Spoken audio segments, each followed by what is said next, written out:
All right, let's start back up with linebackers coach Brian Jean-Marie. To ask a question to coach, please hit the raise your hand function. We'll go to Eric Kane, then Patrick Brown. Eric Kane, the sports animal, and welcome to Knoxville, coach. Been a lot of turnover at that inside linebacker spot with guys leaving to the portal and going here and there and graduating and whatnot. What have you seen from those guys so far in your time in Knoxville, and how do you think they've responded during off-season conditioning and all that? First off, thank you for having me here. They've been great. The guys have been attentive and very eager to learn, Coach Banks' new system. They've, come in with a bounce in their step, with some of the things that Coach Heupel has, installed so far for the program. So it's been great every day that we've got a chance to get together. Those guys, like I said, they've been sponges, kind of getting to the point where they're a lot more comfortable asking questions. And, obviously they wanted to get a chance to know me as an individual coach and learn, Coach Banks' system as far as defense. But everything has been positive so far. I have no complaints. Hey, Brian, Patrick Brown with 24/7 Sports. You spent, I think, a decade with Charlie Strong, a couple different places in Michigan last year. What made this the time to jump to Tennessee and come work with the staff? And what do you remember about your games against UCF when you were down there at USF as a defensive coordinator? First off, obviously Coach Strong was a, big mentor for me. He gave me my first opportunity along with Coach Holtz to actually work in this conference. So I was a graduate assistant with those guys back in the early 2000s. But I felt like the time was right. Obviously, I have a history with Coach Heupel, respect, everything that he's done as far as not just the offensive, guy, but, as a coordinator, but also what he did as a head coach, down at Central Florida. I think he's got, the right mix of, explosive offense, but they also, did a great job as a full team to win, here in this conference. So it was enticing and probably, it was, offer, too good to turn down. And just, from, like I said, from the experiences at UCF, like I said, a very, very explosive, aggressive team, they're a team that, going to take their shots, obviously, as far as getting downfield, but a team that you had to defend from sideline to sideline, that was going to be equally as explosive, with the pass game as they were with the run game, and probably one of the more difficult teams to prepare for, that I've had, to prepare for throughout my whole career. So to be on, obviously a team with him, like I said, was too enticing. And I know they're going to put some points on the board and give us a chance to win a lot of games. David Ubben, then Gustavo. Hey, Brian, David Ubben with The Athletic. How would you describe the role and responsibilities of middle linebackers in this defense? With any defense, I know there's different defenses and different, fronts and different responsibilities with every defense you have. But the middle linebacker is always going to be the captain of the defense. That's kind of through history has proven. So that guy's going to have to be the captain. He's going to have to be the guy that communicates with the front, four guys, the defensive line, outside linebackers, and communicate with the secondary. So there is a leadership role that comes with that position.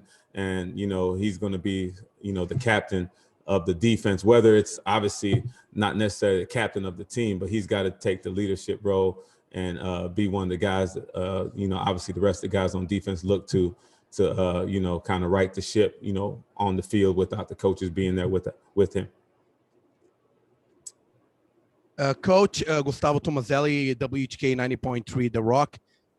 You worked with some big schools on the Big 10, Big 12 in the ACC, but it's the first time you worked in an SEC school. How does, how you feel about that, you take on a school in the SEC, which is a so tough conference?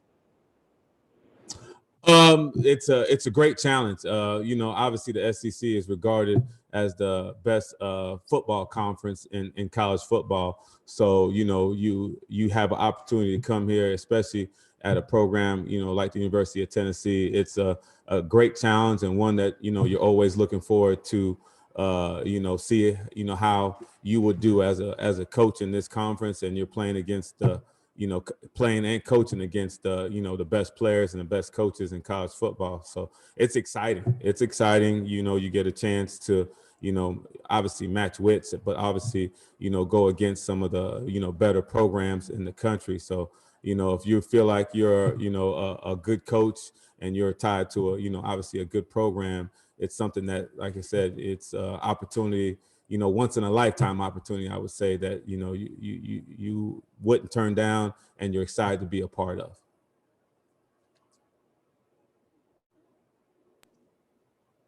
Go to Ben McKee, then Austin Price. Coach Ben McKee of Rocky Top Insider. Have you had a chance to reach out to Henry To'oTo'o and Kavash Crouch? And also, just with those two kind of being in the transfer portal and maybe undecided, has it been difficult to get a grasp of your new room with those two guys undecided? No, first part of the question, I've had conversations with them, but with them being in the portal, my focus has been the guys that are here. And, the room with the guys that are here has been fine. I mean, that's just part of football, and you guys all know that from covering football.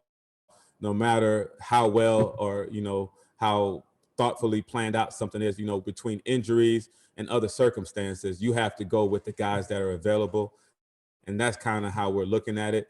Obviously those two are great players, and we'll see what happens with them, obviously in the future. But for right now, I'm focusing on the guys that are with us. And like I said, they've been great. They've been great. And, like I said, have been sponges soaking up everything that we're doing, and been very, very happy with, the guys that are here, going through the weightlifting and the conditioning every day, as part of the volunteer program. Coach Austin Price of VolQuest and Rivals. How important do you feel like spring practice is when you're a new defensive staff? A lot of the experience on this staff may be on the defensive side, but the continuity lies on offense. So for you guys to get continuity working together in the meeting room, on the practice field, and then two, specifically at your position, you talk about everything, you liking what you see, or to this point, or they're doing everything you're asking them to do. Do you think it feels like, because there has been change at your position and change with the staff, that the newness kind of, you're starting fresh together instead of old ideas versus new ideas? I think so. The first part of your question, spring practice is one of the most important parts as far as building a team. As you saw last year, without a lot of teams getting spring practice because of the COVID-19 epidemic, you saw how slow some teams started, and probably guys were having to figure each other out, coaches and players, because they didn't have the spring practice. So I think it's very, very important. And, as far as the staff and the players, it is our first introduction to, football, 11 on 11, with us putting a actual game plan in and watching these guys run around. And it's the closest thing we're going to get to a game. So, yeah, it's going to be very, very important. And like I said, it's a process, because they're getting to know us and we're getting to know them. We know their strengths and weaknesses. We'll know them a lot better once we get out of spring practice. But I think with the, some of the veteran guys that we have on staff here, they've been in a lot of different systems and have had the opportunity to, obviously coach under a bunch of different coaches. So I think it's been a seamless transition with those guys. Coach Banks has done a great job of bringing in, his package and, allowing guys to kind of, fit how they see things into that package. And it's been, it's been good. And obviously we want to see how that works, going into spring practice, but everything's been great so far. Jimmy Himes. Coach, Jimmy Himes with the Sports Animal in Knoxville. With the offenses that you see, the variety of offenses in the up-tempo, how important is it for you to have 3 down linebackers?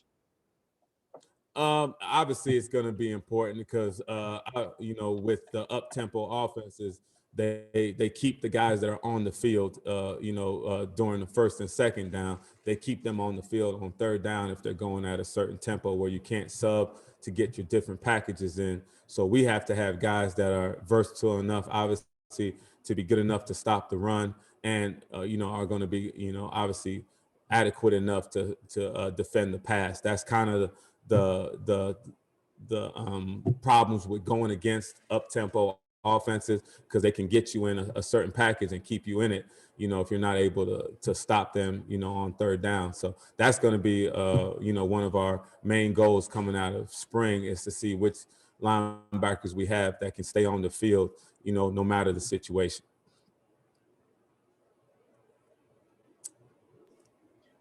Thank you, Coach. We'll move on now to